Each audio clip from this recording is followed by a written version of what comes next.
being visible for visible sake is not really the goal. People need to be a lot clearer about why do we want our CEO or our exec team to be on LinkedIn or on other channels?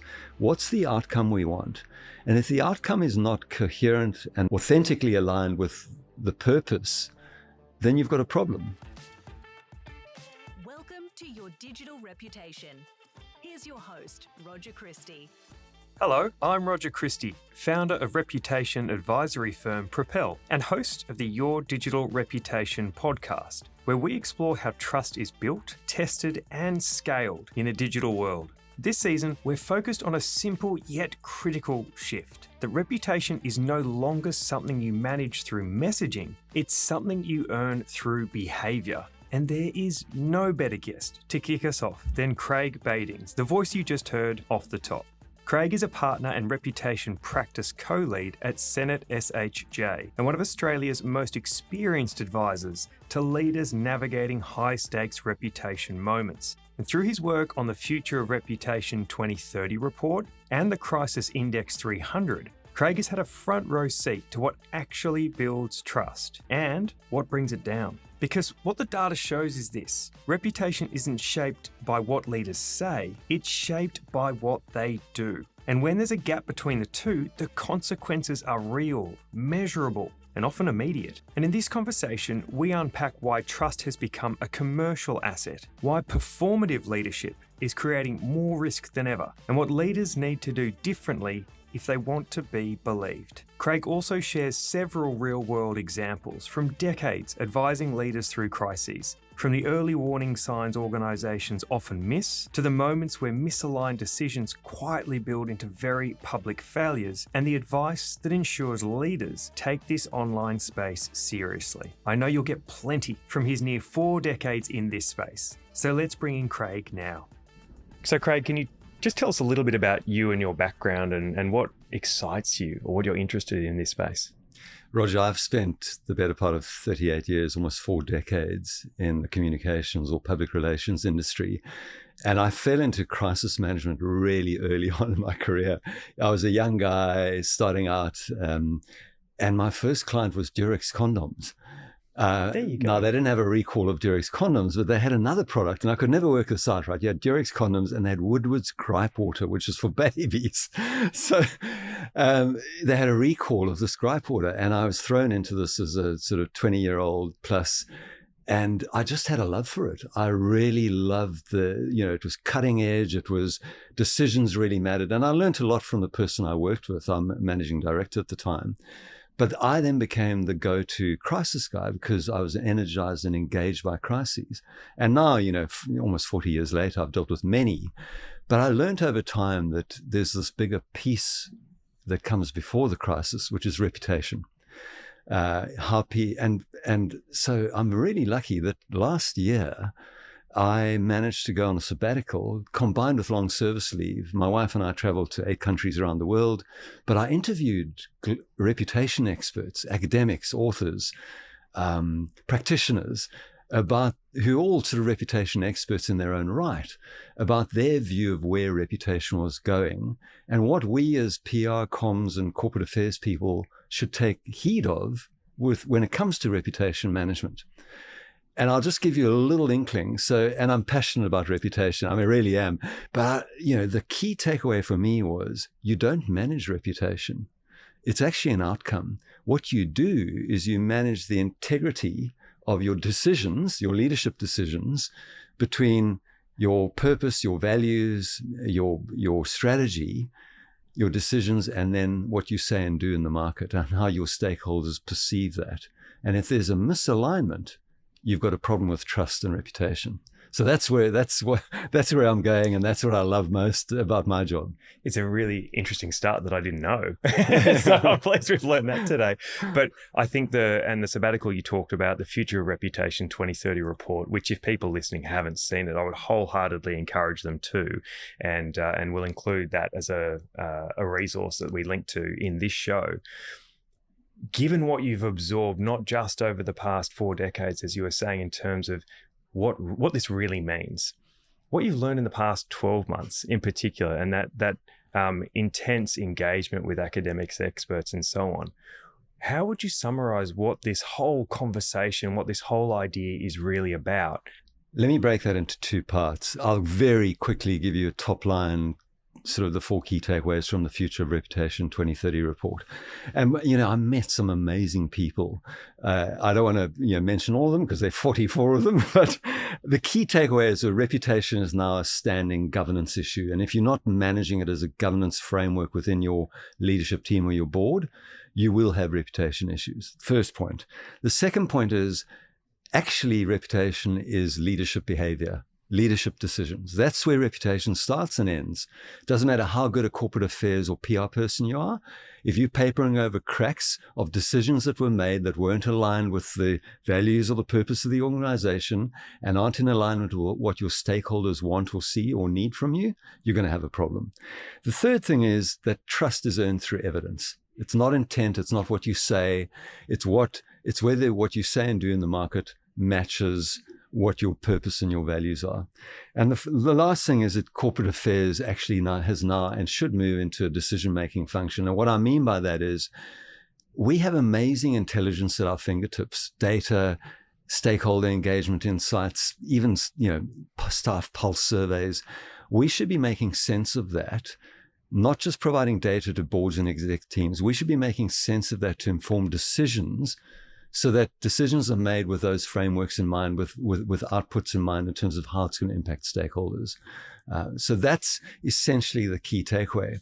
Now, I still consult with the CEO, been consulting with them for 9 years.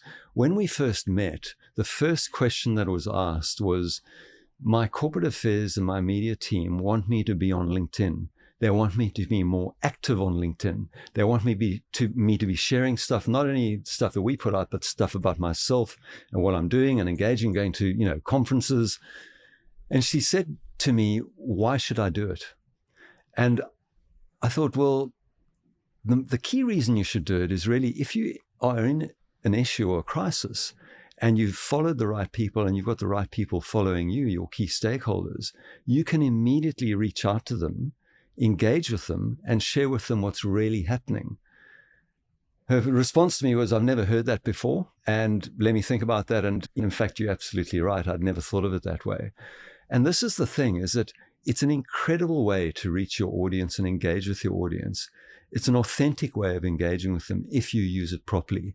And that is now being used properly. And 9 years later, it's fantastic to see how that's evolved.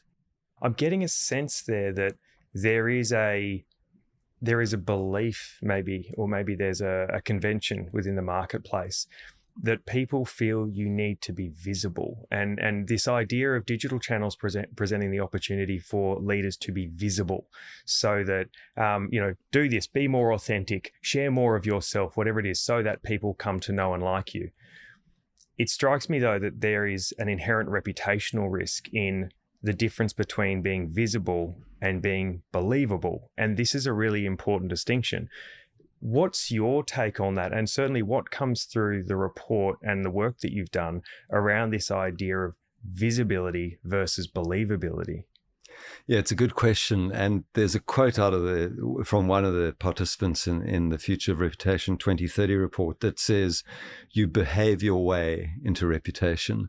And why do I say that? Because that perfectly aligns with what you're saying, is that your behavior and your messaging and the way you come across on LinkedIn as a leader, I think visibility is really important. But I think more important is the authenticity of that voice.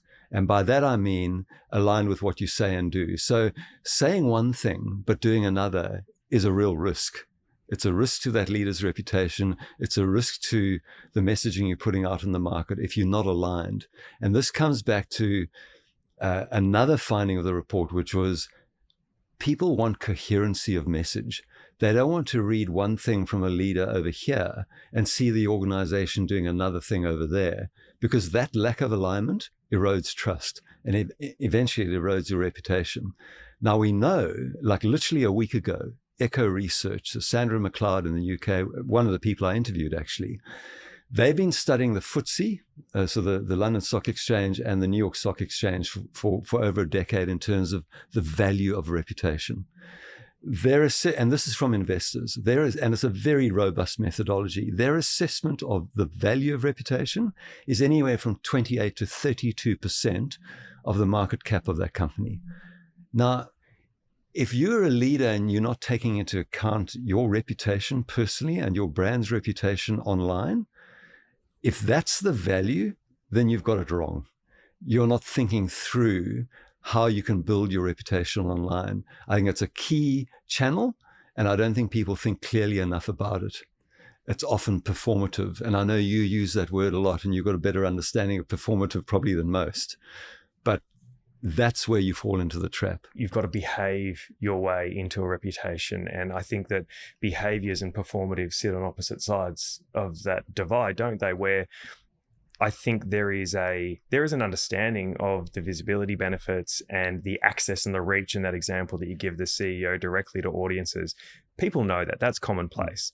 But what we're seeing now is almost people over-indexing that way to just barrage and distribute these messages to those audiences in the belief that if I say this, if I deliver this directly to audiences, they will take it as gospel and away we go. But behaviors is different.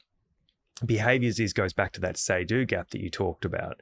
Behaviors is the difference between something that I say versus something that and using your word earlier, passionately believe, because you can't behave consistently on something that you don't authentically believe. Integrity is lost straight away if that belief is not there. What are you seeing, and what patterns are emerging across leadership around how leaders behave online versus perhaps what's being said online? Are there patterns or trends there? I think it's a confused mix, to be honest. One of the things, I was recently at the conference last week, and it really concerned me that a lot of the talk was now about AI and how you message your brand or your company so AI displays it in the right way, right? So that when you search on AI for Roger Christie, that actually the messaging you've put out aligns with what you want to be saying in the marketplace. My concern there is twofold. A, that people now are using AI to generate content online for their leaders that doesn't authentically align with that leader's view or the way they would talk. I'm seeing a lot of that now, and that's a real concern, because I'm looking at stuff and I'm going, is this the leader speaking? Or is this the comms team who've plugged this into AI and matched the tone and voice of the leader to put some content out there? So that's a massive issue for me, number one. Number two, being visible for visible sake is not really the goal. People need to be a lot clearer about, why do we want our CEO or our exec team to be on LinkedIn or on other channels? What's the outcome we want? And if the outcome is not coherent and authentically aligned with the purpose, then you've got a problem. Then it's performative. And that becomes an issue, because then, people have a very high bias filter. They read this stuff and they go, hang on, they're saying that, but I'm seeing them do this in the marketplace. And it happens all the time. I mean, probably the strongest example of that would be Boeing, who said safety is our priority. Well, we know from the 737 MAX crashes that clearly that is not the case. So anything leaders were saying about safety as being a priority online, and you look at it and you read, you go, well, hang on, we know that's not the case, because the board said you will meet that delivery or those orders for that 737, irrespective of the issues you're having. And look what happened. Over 600 people died. Now, if that's not a case of an example of a lack of authenticity or integrity in terms of what you say in the market and what you do, then I don't know. And there's a lot of that around. So absolute clarity from the comms team and the leaders about what's the purpose, why are we doing this, and what's the outcome we want, and who are we reaching, and what do we want them to think, feel, or do. This idea of generative AI, generative search, traditional search, and social media, and where these worlds meet is really important, because when you talk about the say-do gap, when you talk about examples like Boeing, I think it can be easy to think of the opportunities only as, wow, generative AI has made it so much easier for us to produce content today, as you said, in my tone of voice and so on. It has accelerated that journey. without necessarily thinking about the same technology being used in a different application, which is your stakeholders searching for information about your organization. And so if you do use these tools to put information out there that is disingenuous, and it may be unintentional, it may be more performative as opposed to nefarious, but if it's disingenuous, once that information is out there in the public searchable web, it sets an expectation with audiences. It's a statement that essentially, whether you understand or not, you are now standing behind. Those statements go out on the internet, they collect and gather momentum over time. Add into the fact that, different to 20, 25 years ago, everyone now has an opinion online. And so the sum of all that information also shapes your reputation in the public social web. With all this happening, suddenly we can be over here creating content and putting it out through our channels and thinking we're doing a great job and that our leader looks amazing. And if we actually just stepped out of that room and step into the public domain, we see an entirely different world where people are criticizing our safety record, where individual engineers are popping up on forums and saying, this isn't right, we've seen this stuff happening. You can no longer manufacture, falsify a world that other people won't see. It's just not possible today. And so this talks to this idea of the reputational cliff that essentially comms teams and leaders are walking towards, that they've built themselves. And so connecting the performative idea, connecting the say-do, connecting all these things, if you're using these tools with a opportunistic mindset and a kind of rose-colored glasses mindset, and you're using them to create a version of yourself and of the future that you want to project into the marketplace that has no grounding, you're building a cliff that ultimately you're going to fall off. And I love that analogy of a reputation cliff. And there is a way that you manage that, I think, a lot better. We've been doing a lot of work recently with quite a few clients on a reputation intelligence system. And what I mean by that is quite simply this. All comms teams, all corporate affairs teams, and cross-functional teams like risk and compliance and legal and HR, etc., have data and intelligence they gather, whether it be exit interviews with staff, whether it be pulse surveys with employees, whether it be stakeholder engagement surveys, whether it be research, whether it be government affairs, meeting with ministers and bureaucrats. There's a lot of information across an organization, but it's siloed thinking. And it sits there. And so what we're talking to a lot of our clients about is, how do we create a reputation intelligence system that amalgamates that, but does more than that? It then takes that and makes sense of this stuff in a way that helps inform decisions, in a way that helps you see the reputation cliff before you fall off it, in a way that allows that corporate affairs or comms person to sit at an exec level with data-informed analysis to better inform decisions. So when you close a factory out in regional Australia, or you close 2 factories because we're going through tough times and you want to amalgamate into one, do you understand from your pulse engagement and your staff engagement surveys what the feelings are around that, how they're going to react? Do you understand the local community and what the impact it's going to have on them? And can you then bring that into the decision-making framework to make better informed decisions? So there are ways to assess that reputation cliff now using AI. And we in the report, we call AI both a sentinel and a saboteur, because it's potentially both. And we're saying if you use it cleverly, it's a sentinel. It can actually help you. And always, whenever you come to all the stuff we're talking about, has everything to do with the stakeholders' perception of you and who those stakeholders are, right? And we know we can tier those stakeholders. You know which stakeholders have the biggest impact on your business and on your reputation. The question is, are you listening to them? Are you speaking with them? But then are you making sense of what they're saying in a way that the executive team can go, we completely understand if we take this decision, this is what's going to happen with our stakeholders, our most important stakeholders. Because often I think people don't think enough about that.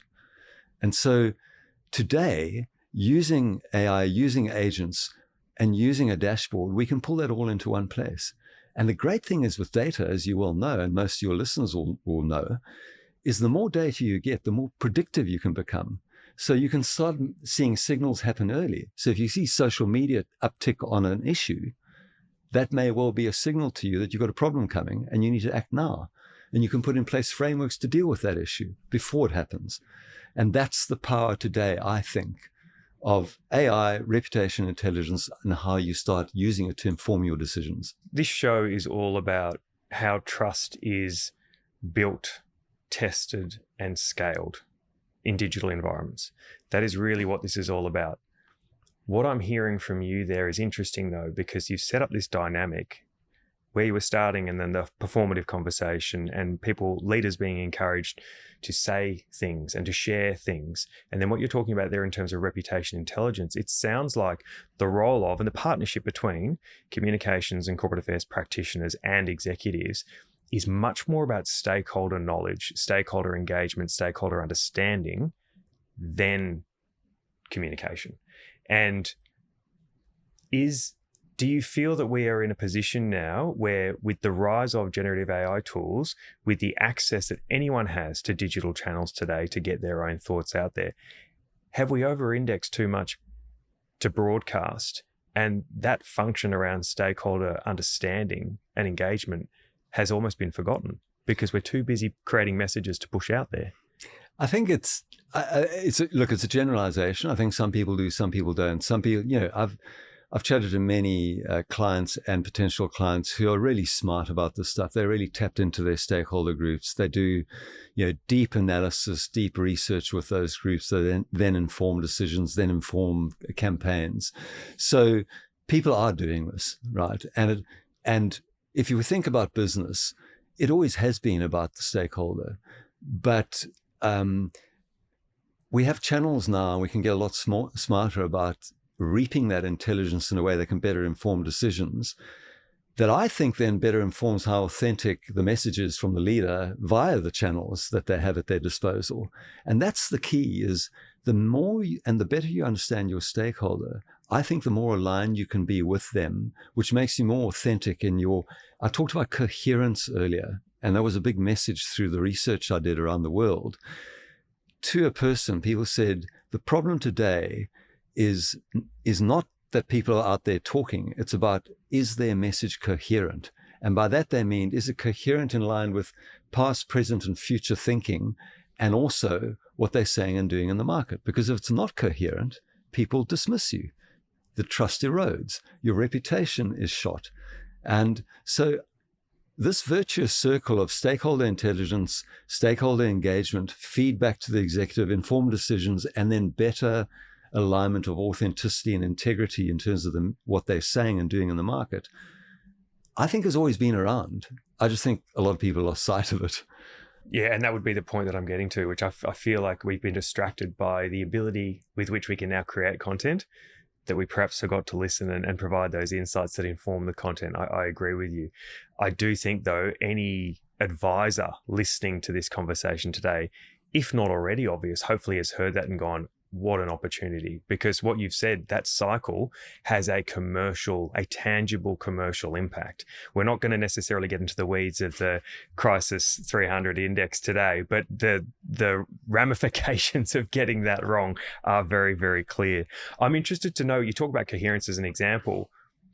What are the good leaders and good teams working in partnership? What are they doing well? I can't name the business, and I'll have to make it fairly generic, but I was involved last year with it wasn't a campaign as much as an issue, where the particular issue was, the first port of call for the issue was, let's sound out our most important stakeholders about how this is going to land. And they started internally. Funnily enough, they started with their own teams, and it was both them and us interviewing and consulting and finding out and driving better understanding of the nuances about how this would land. And then it went to external, a number of calls, high-level calls, sounding boards, a questionnaire, only 5 questions.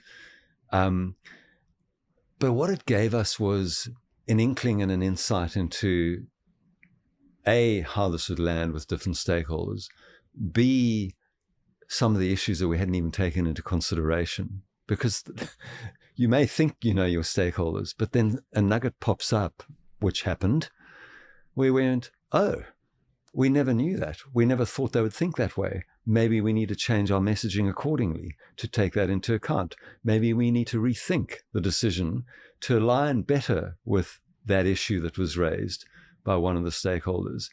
Because the issue wasn't going to go away. They had to make the decision. But it was just, instead of going ahead and just doing it and putting it out there, that time and that process of consultation, I thought landed really well.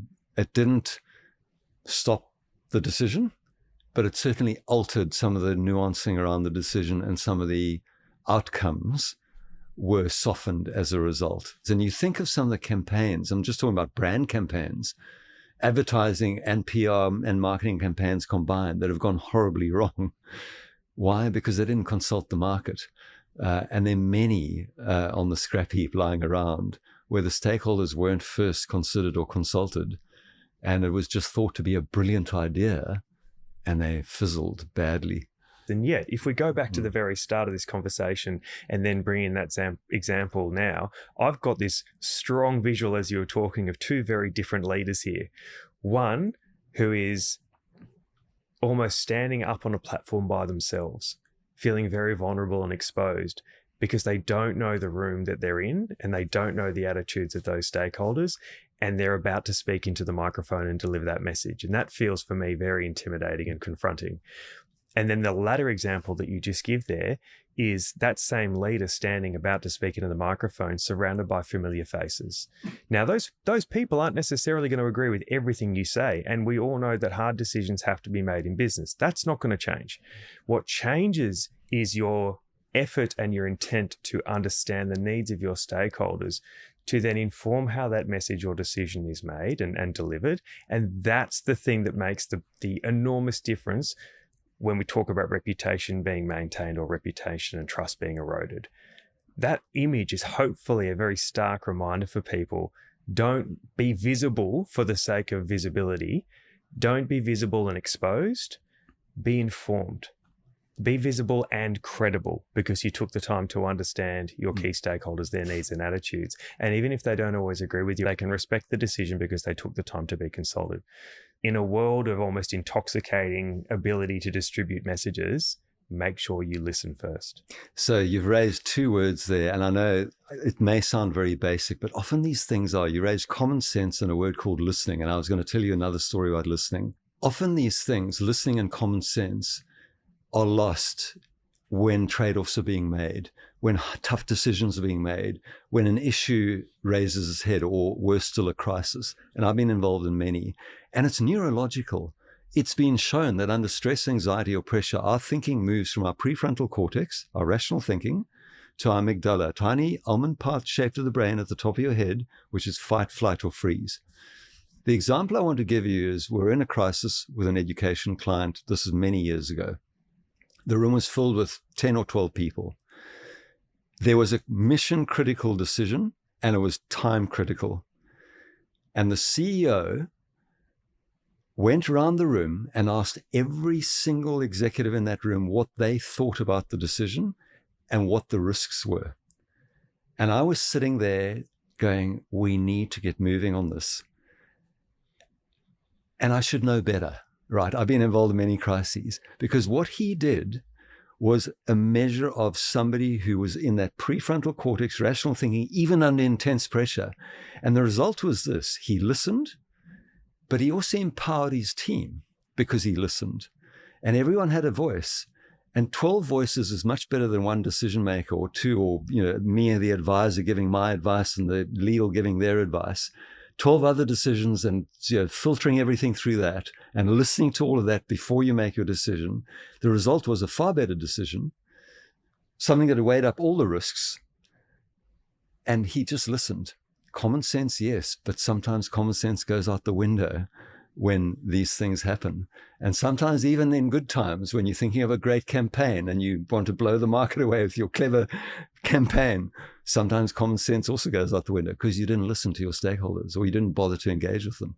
And so the name of this podcast is obviously Your Digital Reputation. And the reason this conversation is so rich and hopefully people listening are finding the value in what you're sharing and the examples and the research. But the reason we're having it is because all those offline reputational actions, choices, the decisions that we make in those closed rooms, for example, these are now living and breathing online in an environment that didn't exist 2 decades ago. We're so much more exposed. We're so much more vulnerable. If we don't speak up, other people will fill the space. So this leadership is happening in public today, under the microscope. So the weight of everything that you're saying today, I then look to online efforts of leaders today, and I don't necessarily see the way that these channels can either build or undermine reputation. And so in that example that you gave, and the consulting different stakeholders and taking the time to think rationally and so on and so forth, is that same process, is that same consideration being applied to what a leader puts out online when those words are the ones that are seen by anyone, anywhere, at any time on the planet? And that's what I want the gravity of this conversation to hit home. You will face trials, you will face challenges. Absolutely take the time to consult and consider stakeholders offline, and then consider how that's going to be perceived by people online, because ultimately that's where you are most exposed. Yeah, because your credibility as a leader and a brand is built through consistency, visibility, transparency, integrity, and coherence of message. Now, silence also sends a signal, by the way. Silence on an issue or silence in a crisis, letting other people fill the gap.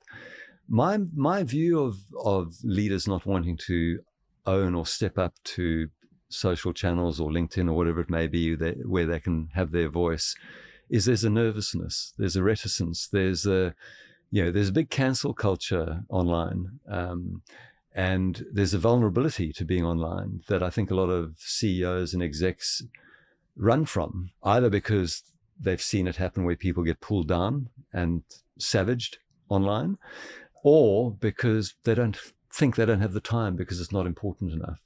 Now, I come back to that figure, 28 to 32% of a company's value is attributed to reputation, according to research by Echo Research. Part of that is how you appear and how you build your brand online, both personal and company brand. And so these channels are really important and becoming even more important because the way people search, we had SEO, now you got GEO through AI. And so having a voice is really important, but just make sure that it's the right voice.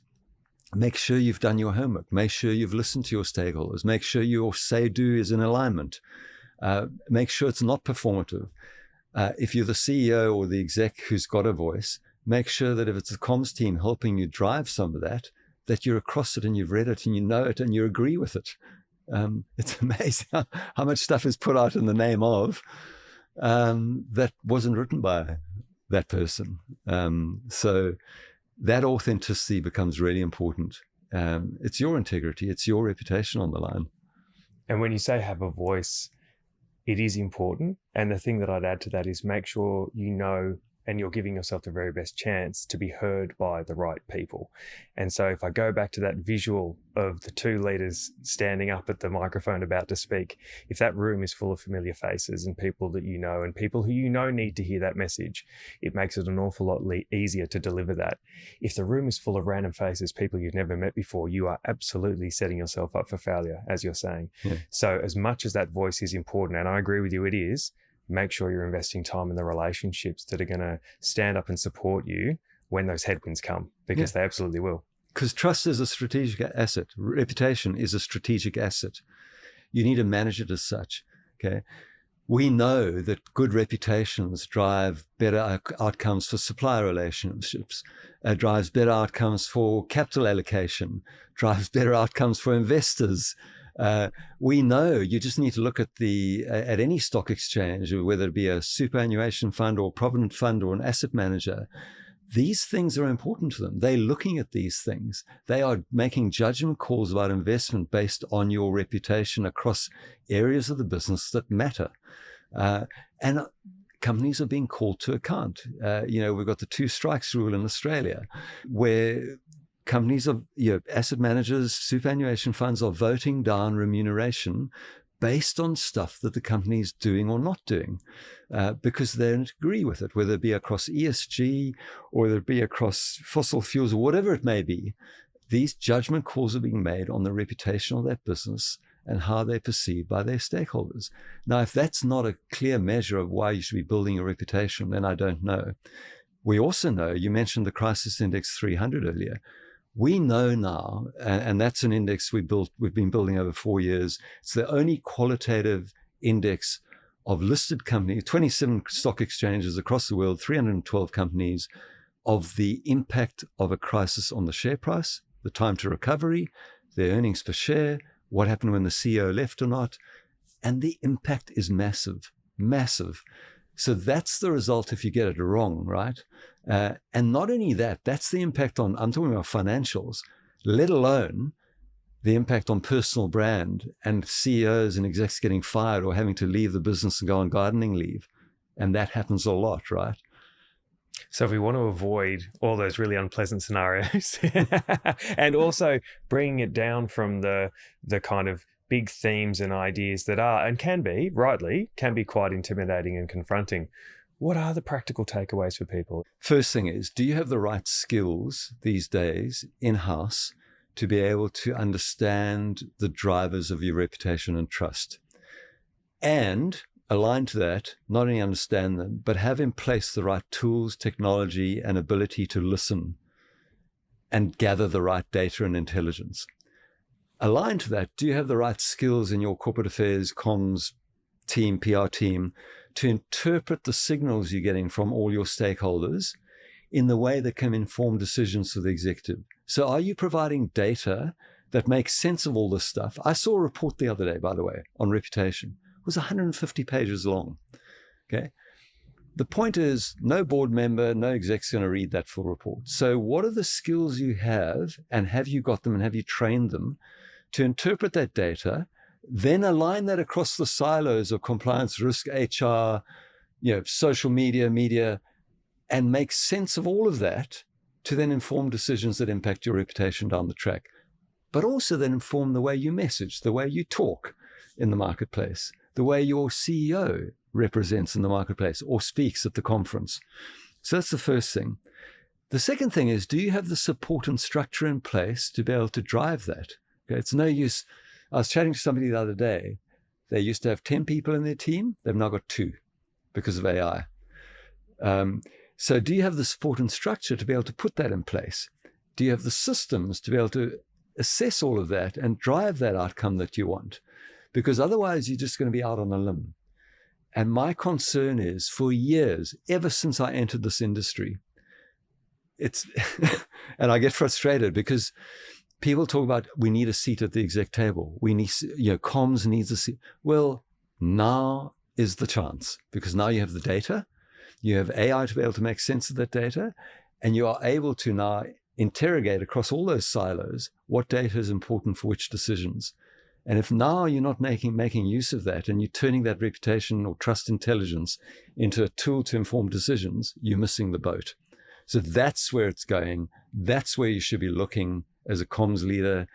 Even as a board or a CEO, you should be looking at that and saying, what reputation and intelligence do we have to better inform our decisions so they don't end up in an issue or crisis, or so that, like the example I gave you, we can lessen the impact because we've taken into account these things. If you're not doing that, you're behind the 8 ball. So start planning. Start planning indeed. A stern warning, but also, I think, actions that people can take. And I think that's the point here. This isn't some insurmountable challenge. It's simply about focusing in the right areas. So hopefully, Craig, from today's conversation, people have taken away not only some wonderful stories and kind of watch outs, but also some positive outcome stories as well. They've seen or heard the examples, and they've also heard the evidence that sits behind that and the commercial impact. I certainly have. Hopefully, with that as a foundation, people will leave this conversation today and take more proactive steps to managing their reputation in the right way. And for me, the big takeaway, the central message that's run through everything here is make sure you understand your stakeholders and the signals that they're giving you in order to inform what you do next. At the very least, do that. Can I end off with a hat tip to somebody you've had on your show? Of course you can. Mike Kaiser. So came out of KPMG, I think it was, went to government. I've rarely seen somebody have such a presence on LinkedIn, such an authentic presence on LinkedIn. The point I'm making here is, even if you're in government like he is, you can do this. And he does it exceptionally well, and I've followed him as a result because I like the authenticity and the integrity of his voice online. So hat tip to Mike. I know you've had him on your show before, but I think there's an example that it's not just about corporates, it's also about government. I couldn't agree more. And in the most highly regulated, high trust, highly scrutinized sectors, anyone can do it. But it's not about making or finding excuses anymore. It's simply recognizing this is the reality we're all living in. Our choice now is, do we take an approach that is a Mike Kaiser style approach and engage with our stakeholders in this way online? Or do we choose to ignore it? Or do we choose to perform? And the reality is one of those three is going to work and the others will be found out. So thanks very much for your time today. And Mike, hat tip. Yeah. Enjoy the episode. Thanks, Craig. Thank you. Thanks again for listening. If you've learned something from today's conversation, please subscribe, leave a review, and share it with others. For all show notes, head to propelgroup.com.au. Thanks again for listening.